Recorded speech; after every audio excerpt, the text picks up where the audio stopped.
ప్రముఖ సినీ నటి శ్రీమతి సంగీత గారి ప్రారంభించారు. ఐవీఎఫ్ చికిత్సలో 25% భారీ discount, free doctor consultation, free ultrasound scan. 49 అంటే సంతానం, 49 అంటే సంతోషం. తిరుమల లడ్డు ఎఫెక్ట్, యాదాద్రి దేవస్థానం కీలక నిర్ణయం. తిరుమల కల్తీ నెయ్యి వివాదం దేశవ్యాప్తంగా చర్చనీయాంశంగా మారింది.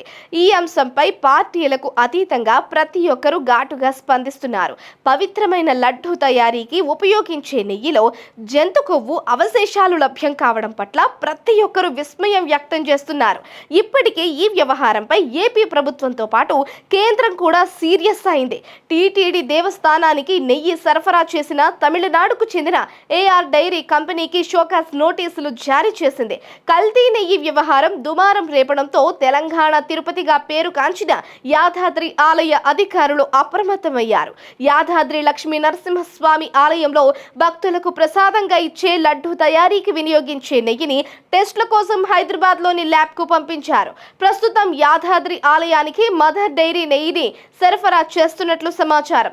మదర్ డైరీ సరఫరా చేసే నెయ్యితోనే ఆలయంలో లడ్డూతో పాటు ఇతర ప్రసాదాలు తయారు చేస్తున్నారు. ఇక ఆలయంలో లడ్డూ తర్వాత అధికంగా పులిహోరను భక్తులు ప్రసాదంగా స్వీకరిస్తారు. ఈ నేపథ్యంలో పులిహోర పైన అధికారులు ఫోకస్ పెట్టారు. పులిహోర నాణ్యతను పరీక్షిస్తున్నారు.